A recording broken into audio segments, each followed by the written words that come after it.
Đây là tiểu sử của Soichiro Honda, người sáng lập ra hãng xe mô tô Honda. Bài hơi dài nhưng đọc rất thích. Thời thơ ấu.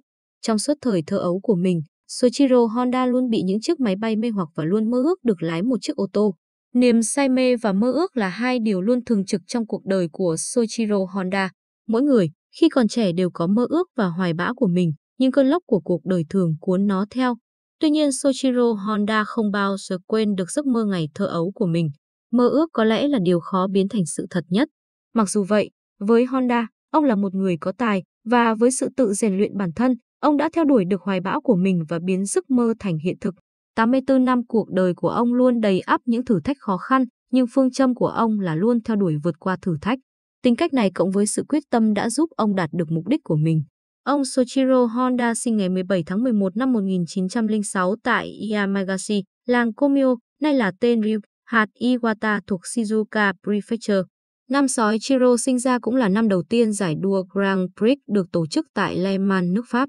Ngay từ đầu, dường như cuộc đời của ông đã được gắn liền với lịch sử của đua xe.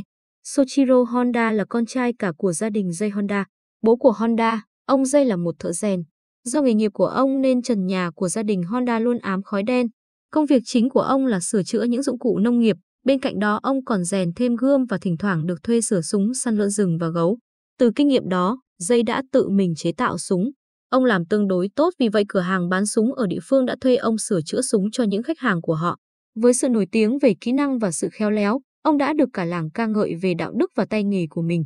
Khi còn nhỏ, Soichiro luôn quanh quẩn bên bố, xem ông làm việc và qua đó ông đã học được cách tự làm đồ chơi cho mình. Tài sản mà Jay thừa kế cho con trai mình chính là lòng yêu thích nghề cơ khí. Lúc còn là một cậu bé tiểu học, Soichiro được bạn bè gọi với một biệt danh là con trồn mũi đen. Mũi của ông luôn đen do ông suốt ngày quanh quẩn cạnh cha mình để giúp ông rèn và do ông luôn chạy nhảy, hoạt động nên được gọi là con trồn. Ở trường, Soichiro thường học giỏi các môn tự nhiên và thủ công, nhưng môn tập đọc và tập viết thì ông thường kém hơn do ông không thích học những môn này và thấy nó thật buồn tẻ. Vì vậy, ông rất sợ khi phải cầm bảng điểm về cho gia đình đóng dấu. 3 năm trước khi Soichiro tốt nghiệp trường tiểu học, cha của ông Jay ngoài việc làm rèn còn mở thêm một cửa hàng sửa chữa xe đạp. Lúc này xe đạp trong làng cũng không nhiều, nhưng ông Jay đã sớm tiên đoán được sự phát triển của nó. Một lý do nữa khiến ông mở cửa hàng là do ông bị bệnh đau dây thần kinh khiến ông khó có thể tiếp tục làm thợ rèn được nữa. Vào thời gian đó chỉ có một nơi duy nhất trong làng có thể thấy xe đạp là cửa hiệu của làng và chỉ có rất ít người biết đi xe. Để mở rộng công việc kinh doanh của mình, ông Jay bắt đầu bằng việc dạy dân làng cách đi xe đạp. Hàng ngày trước khi đi học, Soichiro thường giúp cha mình ở cửa hiệu cho đến khi bạn ông Uichi Yamazaki đến rủ đi học. Họ cùng nhau đi bộ đến trường. Trên đường đi, họ vui thích nói về những thay đổi, những điều bắt đầu có ảnh hưởng và thay đổi cuộc sống, mang đến sự văn minh như họ được biết. Tàu lượn kỷ niệm khó quên. Vào một ngày của năm 1917, Soichiro lên 11 tuổi, khi đang học ở trường, Soichiro nghe thấy một vài người nói rằng tháng năm này sẽ có một phi công người Mỹ tên là Art Smith sẽ đến bãi tập quân sự Wakayama ở Hamamatsu để trình diễn kỹ thuật bay nhào lộn của mình. Mặc dù lúc đó mới đang học lớp 5 và Hamamatsu cách nhà khoảng 20 km nhưng Soichiro Honda đã quyết định đi xe đạp đến đó. Ông đạp xe về hướng Hamamatsu, một thị trấn mà ông chưa bao giờ đến trên một chiếc xe to quá khổ so với ông lúc bấy giờ. Hành trình 20 km không phải là dễ thậm chí đối với cả một người lớn, nhưng do quá thích thú và tò mò muốn xem tàu lượn nên ông đã đến được bãi tập luyện. Trên đường đến đó, ông như càng bị mê hoặc bởi những chiếc ô tô ông nhìn thấy trên đường. Lúc này là những năm đầu của thế kỷ 20 và động cơ đốt trong cùng với tất cả những tiện lợi của nó là đại diện cho những gì mới mẻ và hiện đại trong tương lai. Khi đến được bãi tập, niềm vui thích thú của ông sớm bị dập tắt khi ông không có đủ tiền mua vé vào xem. Thất vọng nhưng vẫn quyết tâm, ông nhìn xung quanh và tìm thấy một cây thông, ông trèo lên cây và trốn ở đằng sau cành lá. Ông không hy vọng sẽ có thể nhìn thấy tốt nhất. Tuy nhiên, ngay sau đó ông đã nghe thấy tiếng rú của động cơ xung quanh mình. Tiếng ồn của động cơ, tiếng máy bay cất cánh và kỹ thuật nhào lộn đã khiến ông thấy cực kỳ thú vị và suýt nữa bị ngã xuống đất. Trên đường trở về nhà, trong đầu ông đầy ắp những ấn tượng mà ông đã được chứng kiến ngày hôm đó và biết rằng ông sẽ không bao giờ quên được kỷ niệm này. Tuổi trẻ và thử thách. Sau khi tốt nghiệp cấp 2 năm 1922, Soichiro cùng bố đi lên Tokyo sau khi xem một quảng cáo tìm người giúp việc được đăng trên tờ báo thương mại. Nơi họ đến là một cửa hàng sửa chữa ô tô có tên là Atsukai. Ông đã được nhận vào học việc tại cửa hàng Atsukai và Soichiro đã bị thu hút bởi những tiếng ồn của động cơ, máy móc. Một điều khác cũng khiến ông bị mê hoặc là những người mặc áo đồng phục, trong đó có cả những thợ điện, kỹ sư tàu hỏa, lái xe và phi công. Ông luôn cảm thấy rằng những người đội mũ và mặc đồng phục này dường như có nhiều sức mạnh hơn. Ông Soichiro Honda cho rằng sự kiện ấn tượng nhất trong cuộc đời niên thiếu của ông là lần đầu tiên thoáng trông thấy một chiếc xe ô tô chạy ở trên đường. Ông nhớ mãi cảm giác như bị thu hút vào vật chuyển động đó. Cái gì đã thúc đẩy ông chạy đuổi theo chiếc xe khi nó bị biến mất trong đám bụi mù mịt. Lúc đó ông không nhận ra điều này nhưng đó quả là một sự kiện vĩ đại. Khi nhìn thấy chiếc xe dường như ông đã nhìn thấy tương lai của mình trong khi đứng trong đám bụi đầy mùi ga, mùi dầu và cảm nhận được hơi nóng sức mạnh của chiếc xe ô tô đó. Cửa hiệu Asokai cách Hamamatsu 350 km. Lý do duy nhất để cậu bé 15 tuổi muốn làm việc ở đây là có cơ hội được tiếp xúc gần gũi với những chiếc ô tô. Ông không hoàn toàn mong muốn kế nghiệp công việc kinh doanh của cha ông. Mặc dù ông là anh cả của 9 đứa em, ông vẫn muốn biết được mọi thứ về chiếc xe ô tô. Ông cảm thấy là mình đã may mắn khi được nhận vào cửa hàng Asokai, từ chỗ không hề biết chút gì về ô tô, và Tokyo thì không giống như thị trấn của ông. Những con đường rộng lớn, ngoằn ngoèo và những tòa nhà to lớn. Trên những con đường đông nghịt có rất nhiều các loại ô tô và tàu điện khác nhau. Trước đây ông chưa bao giờ trông thấy tàu điện cả. Nhưng ông không thích tàu điện bởi vì khi chúng dừng lại thì động cơ cũng yếu dần đi. Ông cảm thấy ô tô là một phương tiện giao thông thuận tiện hơn nhiều. Những năm tháng học việc tại cửa hiệu Asokai. Sau khi cha của Soichiro trở về nhà, ông một mình ở lại cửa hiệu với những người thợ khác. Tất cả những người thợ này đều lớn tuổi hơn ông và lúc này ông mới nhận ra vị trí của mình trong cửa hiệu. Trong khi ông hình dung là mình sẽ được làm một việc gì đó liên quan tới máy móc, ô tô, nhưng thực ra công việc của ông chỉ là công việc nội trợ và trông trẻ cho gia đình ông chủ. Ông luôn phải cõng những đứa trẻ và trên lưng lúc nào cũng ướt đẫm nước tiểu của chúng. Buổi tối khi đã làm xong hết công việc, Soichiro thường trốn vào trong xưởng để được ngắm những chiếc ô tô. Ông không hài lòng với công việc của mình và thậm chí còn nghĩ sẽ từ bỏ để trở về nhà. Chính lúc này, Soichiro Honda được ông Hikoji Kitazama, người giám sát trực tiếp, động viên, giúp đỡ. Và trước khi lên Tokyo, Soichiro đã hứa với mẹ của ông rằng ông sẽ không trở về cho đến khi học thành tài. Vì vậy ông đã tự nhắc nhở mình trong bất cứ trường hợp nào mình cũng phải cố gắng học được nghề này. Vào một ngày mùa đông khi tất cả mọi người ở xung quanh đều rất bận bịu thì Soichiro được ông chủ gọi giao việc. Đó là công việc đầu tiên ông được làm với tư cách là một thợ cơ khí. Hôm đó là một ngày băng giá, ông nhớ là mình phải nằm ở dưới gầm xe gắn một thanh sắt vào dưới thân xe để bảo vệ cho động cơ của xe. Toàn bộ công việc diễn ra nhanh chóng, nhưng đó là công việc đầu tiên nên ông cảm thấy rất hãnh diện. Nhưng thật không may, công việc đó không được lặp lại, ông lại phải trở về trông trẻ và làm công việc nội trợ. Công việc học nghề khắc nghiệt đó đã giúp ông cứng rắn hơn và trở thành một người đàn ông có thể đương đầu với bất cứ thử thách nào xảy ra trong cuộc đời sau này. Những ngày học việc không hoàn toàn là những ngày tồi tệ.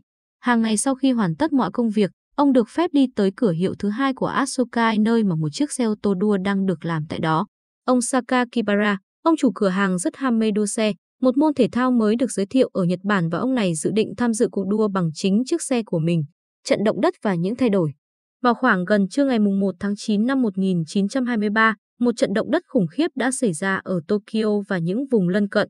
Do trận động đất diễn ra vào gần giữa trưa, lúc mà hầu hết các gia đình đang nấu ăn, vì thế những ngôi nhà của người Nhật làm bằng gỗ và giấy dễ dàng bắt lửa và nhanh chóng sụp đổ.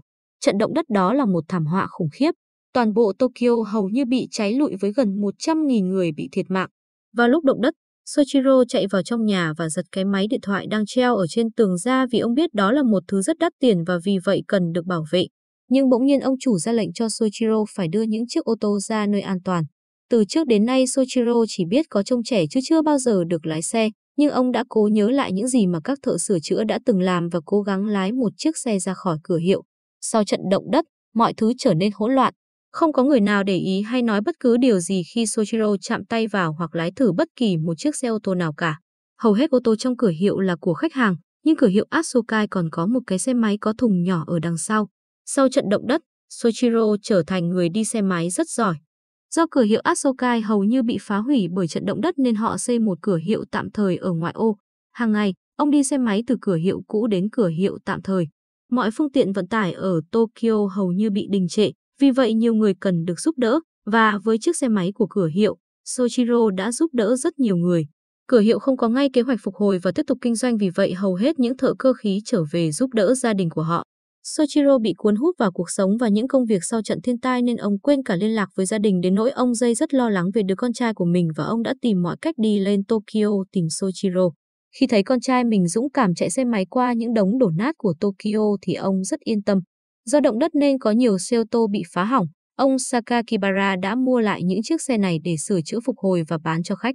Còn cửa hiệu thứ hai của Asukai không bị phá hủy nên chiếc ô tô đua họ đang làm không bị ảnh hưởng gì và những người thợ lại tiếp tục lắp ráp. Được sự giúp đỡ của những người yêu thích đua xe, chiếc xe đua mang tên Ad Daimler ra đời vào mùa xuân năm sau. Chiếc ô tô với khung gầm bùi và động cơ rất nặng có 6 xi lanh nằm thẳng hàng của Daimler có thể chạy được ổn định ở đoạn đường thẳng nhưng do trung tâm trọng lực của xe ở quá cao nên rất khó lái ở các đoạn đường vòng. Những người thợ chạy thử vài lần rồi quyết định làm chiếc khác. Chiếc xe thứ hai được gắn động cơ máy bay Coris cùng với khung gầm Mitchell của Mỹ. Chiếc xe mới thì nhẹ hơn, trọng lực ở thấp hơn và được gọi là chiếc Coris. Soichiro cũng được tham gia vào dự án này. Trong nhiều đêm, những người thợ đã làm việc cần cù, cố gắng giải quyết những vấn đề khó khăn họ gặp phải. Chiếc xe Coris được lắp nguyên động cơ máy bay mà không có sự thay đổi gì cả. Vì vậy, khi lắp những phụ tùng ô tô thường sử dụng vào thì không có cái nào vừa. Mọi phụ tùng phải được làm lại. Trong khi đó những người thợ không có bất kỳ một bản vẽ nào trong tay, họ chỉ hình dung ở trong đầu. Chính vì vậy, sau này Soichiro thú nhận là vô cùng lo lắng khi tham dự cuộc đua. Chiếc xe Coris được hoàn thành sau 7 tháng và lần đầu tiên được xuất hiện tại cuộc đua tổ chức ở Tsurumi thuộc Kanagawa-ken. Ông Shinichi Sakibahara là lái xe, còn Soichiro Honda làm thợ kỹ thuật. Họ đã giành được giải thưởng và đạt số điểm cao nhất. Chàng trai trẻ Soichiro vô cùng vui sướng và chiến thắng này là bước khởi đầu cho niềm đam mê xe đua của Soichiro.